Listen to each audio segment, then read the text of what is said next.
Hi there, I'm Alan R. You tune to Motor Matters, your channel that you better have subscribed to, because we bring you all the newest, the latest, the greatest and the best on this channel all the time. Hyundai, you can't miss that badge, can you? Because this is the latest generation Hyundai Tucson. Launched a couple of months ago in South Africa, but they've had a little bit of an issue with supply and stock lately, so it's taken a little bit longer to get the test car. We've got the top of the range elite 2-litre diesel model on test over here, but let's just bring it round, come around the side over here. You can see, like every car we get these days, as the generations go along, they grow. It's pretty big, I've got to tell you that. It's got big, so it's definitely a medium SUV. You've got, of course, your cladding around the wheel arches, down the bottom of the doors. Because it's an SUV, you've got to have that. Whether you'd want to take it off-road or not is up to you. It has got decent off-road ability. Experience that on the launch. You can see the video when you want to check that out. 19-inch wheels on this car. The two-color, bi-color as they call them these days, that have become so popular lately on cars, and especially as you go upmarket with various cars. LED headlights, daytime running lights, etc. at the front. You know you're getting those on everything these days. Come along, because it's an elite model. Lock, no mirrors fold when you do it. Unlock, there you go, simple as that.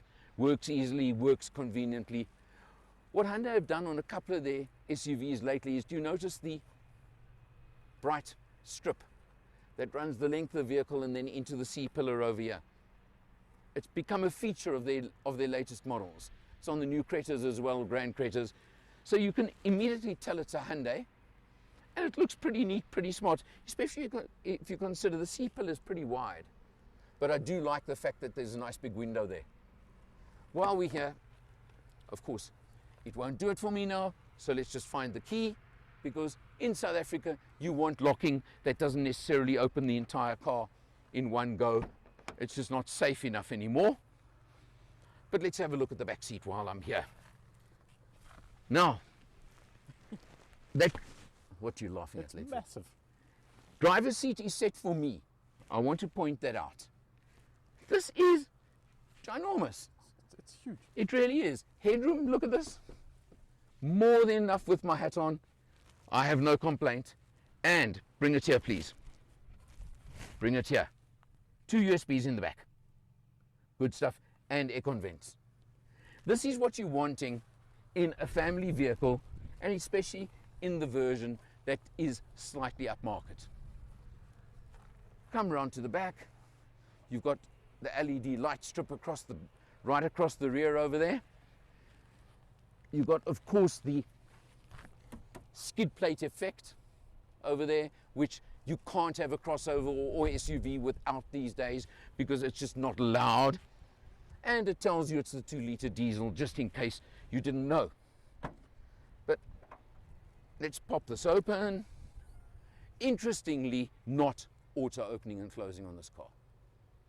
Very interesting. At this segment, and considering it's the top of the range, I don't know, I may have thought I would expect that.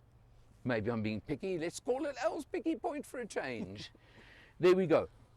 This test car has come with the luggage net. I'm just looking at William's face. He thinks, what on earth do you want that for? The boot is massive. It is big, but I'm just saying the net for a second. Let me tell you, we put some groceries in here the other day. And it was actually nice for a change to stop the bags and the little box sliding around. It actually does work. So nice one there, just for a change. And look here, we got a full-size spare wheel. Yippee. Good grief, well done, Hyundai. And actually a lot of space around it even in the boot. You mentioned it's big already. So there's even more room over there. Nice stuff. And you've also got a 12 volt in the boot area. Nice touch, well done. Like these sort of things. This is just a little hook over here. No. Ah, look there. I just discovered something. I didn't know that. You've got one on the side One too. on the side as well for the bigger section of the seats. Boom. There you go. Just don't operate it when mother-in-law's sitting in the back though. The engine I mentioned, the 2-litre diesel, 137 kilowatts, 404 Newton meters of torque. It goes. It really does. It's more than enough for a car of this type and this category. I think I'll put it that way. And that 8-speed box just makes it nice and smooth. Let's see it on the road. Let's look inside. On the road, the good thing, what I really am enjoying about this car is that, let's just pull off, the car's still cold, but the acceleration is very, very good. It's actually pretty responsive. You don't even realize it's a 2-litre diesel engine. It feels like a bit more than that, and it's nice, it's responsive, it's snappy. The 8-speed automatic gearbox, smooth, comfortable, as I'd expect from this. Something that stood out, and I like to tell you that Mrs. R has certain comments and points about a lot of cars. Just swing the camera across over here by the dash. Do you notice it's completely flat all the way across? You haven't got the raised binnacle on all kinds of different things in front of the driver. Now, when you're vertically challenged, like I am, and the missus is even a touch more so, you don't want these high things in front of the driver. No, because it does affect you. It's a good point. Yeah, and the missus pointed it out to me straight away on this car because it is a bit of a standout feature. But let's just see now, we are on a little bit of a steepish incline, and you would not expect it to struggle in any way up here, and it doesn't. That's the point I like. It just says, okay, fine, throw whatever you want at me. I don't care, because I'm just going to go and I'm just going to cruise up and down here and take it nice and easy. You may recognize this piece of road. It's in my neighborhood, and we're using it quite often to test cars lately. So it is a nice comparison. You can just see it just really handles it perfectly well. Done a bit of freeway driving in the car, and I can tell you now that overtaking, all those sort of things, are just as easy as I would expect them to always be. It certainly pulls well. It pulls very well. Yeah, it's got the diesel grunt. I think that's what I'll call it and term it that way, and it makes a difference. You can feel the difference, and that's all I want. It's just say hello. There's the instant torque. You can see, I mean, just a little overtake on the urban road, but just to give an idea. Now let's just test this, because it's becoming a bit of a regular test. You'll notice is to do a U-turn over here. The Motor Matters test track. The Motor Matters test. You've got it. Okay, so you've got to do a 3-point. You've got to just reverse back round, but I don't think that's exactly a hardship, is it? No. It makes no real difference. There you go. Nice and easy, light, comfortable. That's all you want. Connectivity is good. Android Auto, all those things you want. They're all there, and they're nice. What are you showing? Digital dash. Of course, that's become standard, standard these days. Sorry, it's not even a standout to me anymore, I have to be honest. What is amazing, if you will show it to you properly just now, 320 odd Ks of driving now, including a little cruise to Hearties, and then urban driving, we're showing 6.3 litres per 100. Wow. That's the overall figure so far. So I think a lot of drivers, owners, could achieve that as an overall figure. Maybe, put it this way, if you went over 7 with this car, you're doing something wrong. Sure. Or your name's Leadfoot. One of the two. Well, when I give it back to you, because I'm taking it next. Ah! Thank goodness there's still over 500 Ks in the tank. Unfortunately, now I've got video that's at 6.3. Yeah. So I can't dispute your figures. There you go. You see, I've got you. I have got you this time. We'll see what it ends on, okay? I have to say, it's very comfortable out so far. It's smooth, it's comfortable, it's relaxed. Impressive. It's impressive. lots of space. It's massive in the back. I mean, it's ginormous. And of course, because it's the Elite, it's got all the spec as well, but we'll show that to you just now. Yeah. So let's leave it there for now. Gonna give it to Leadfoot. Oh, shame, poor car, I'm sorry. I apologize, car, but I've got to give him a chance every now and then, otherwise he just moans at me all the time. Stop sniggering like that. All right, we'll leave it there.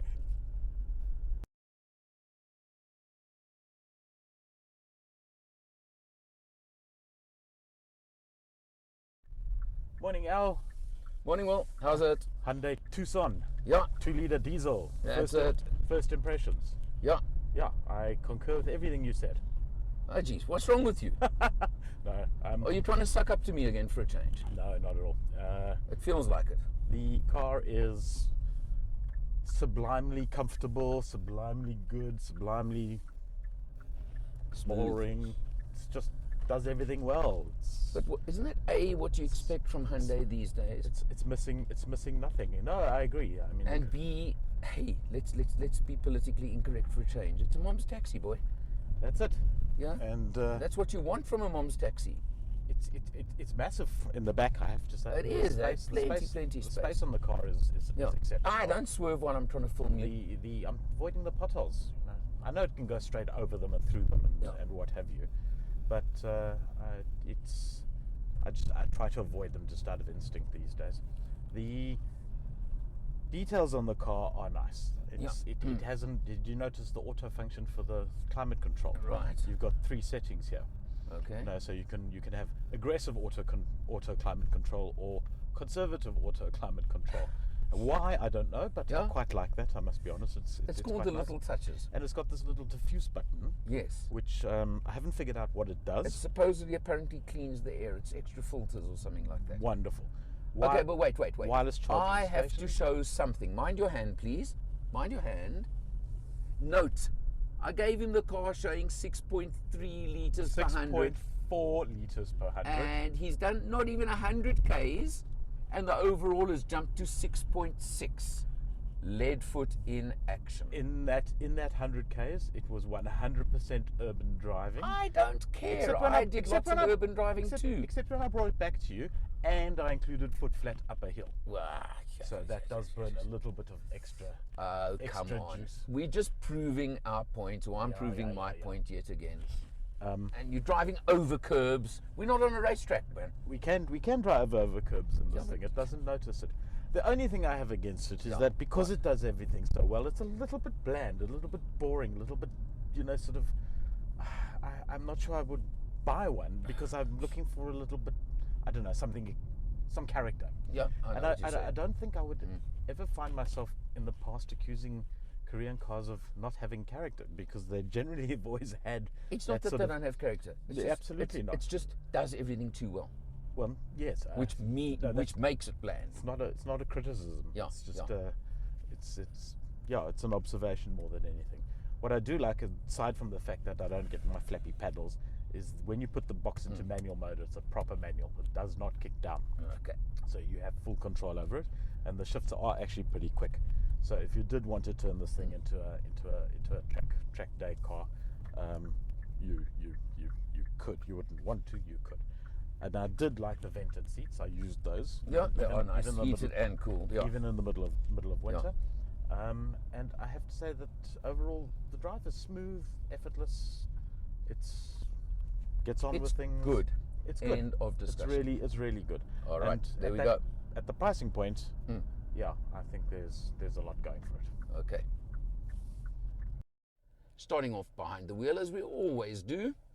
Look at that, 6.3 litres per 100 after 323 kilometers, and we still got 562 Ks left in the tank. Those figures are going to change drastically because Leadfoot's about to get his hands on it. Stop sniggering. Come down, multifunction steering wheel, of course. You've got all the things. You've got active cruise control. You've got all what you'd expect from any modern car. I'm not going to even say more than that. You've also got over there your buttons for all your different safety features, lane keep, etc., etc. It's all so standard. Another feature I must point out, I mentioned in the driving, the low dash, but how do you like the flow of that into the door? So you've got your air vents. Did you notice that? It's the air vent over there, and then it flows with the same treatment. So it's just got this flowing feel to it, which I think is all the way to the back as well. Yeah, It's very nice. just really makes it feel like it's well put together. I think that's the word I want to use on this car. So there you go. Now you come across, of course, the center, and you've got your nice big touch screen, which gives you everything. Now, interestingly with Hyundai, and I've commented on this before, it's not a color touch screen. I don't know what you think. Maybe I'm being picky on it. I just find it interesting. I don't know why. I just feel I would like to see a color screen somehow. But it's got everything you want. It's got radio, media. It's got Android, which I think what's it doing? There, it's going to, oh, I have to point out, this really linked quickly, easily to my phone.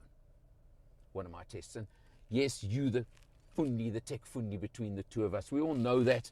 I'm not, but that's the point about it, right? So you've got it there, and there you go. It's all over there. It's all done in an instant or two, and I like that. It's nice to know that in Android it's all in color. Yeah, So it's obviously correct. just the menu settings That's it. they've Yeah, gone yeah, for yeah. a more subtle grey approach. Call it whatever you want. But again, it's got it all, and that's what counts. That's the point. You've got dual zone climate control over here with all you want, and it's got Hyundai's diffuser system as well, which apparently purifies the air and gives you a more really? pure. Yeah, Wow. it's one of the features they've got there as well. So you've got that. Come down below. Very neat. Look here. 2 USBs at the front. I showed you 2 at the back. 12 volt. So you've got 2 12 volts in the car. And if you've got the right phone, there is an inductive charging pad over there, Fantastic. which you can switch on and off over there. But the other feature over here is, I often complain, we both do, about cars, whether they do or don't have a spot to put your phone when you're driving. Your phone sits really nicely there, Sorted. whether it's charging or not, is not the important feature. I'm going to turn off the engine quickly now. I've got to say, my picky point, that tune that all the Hyundais play to when you switch on and off the engine drives me insane. Anyway, okay, yeah, I'm getting there. Wow. 2 nice big cup holders, the automatic gearbox, I've mentioned 8-speed auto. Oh, you've even got a drive mode thing over there, which I must be honest, I haven't even bothered using, but you've got, I leave it in smart mode. Hyundai have what they call their smart mode, which reads the driver's driving style. So I can imagine it's going to probably flip 25 times after being relaxed with me for a few days, and then you get behind the wheel, Leadfoot. I mean, oof, it's going to get upset for a while. But you've got a sport mode as well if you really want it. As I said, electronic parking brake, you've got auto hold, you've got a hill descent control. You've got it all over there. And then you try to show it already because you were jumping as usual. I get excited about Yeah. vented seats. I like it. Heated and cooled seats, and That's not all. not all, no. Even a heated steering wheel. Lovely. Yeah. Oh, we used that the other day, you remember? When we were going through to the launch. No, to the airport for the Durban trip. Because we left 5:30 in the morning start. Ungodly, uncivilized. Yeah, high felt winter. Believe me, that was useful. Can I point out one thing? Yeah, sure. This. To open the cubby hole. Yeah. And it's a nice big cubby hole. It's a nice big one, and it's got carpeting at the bottom to stop your stuff, your stuff from rattling sliding around and sliding around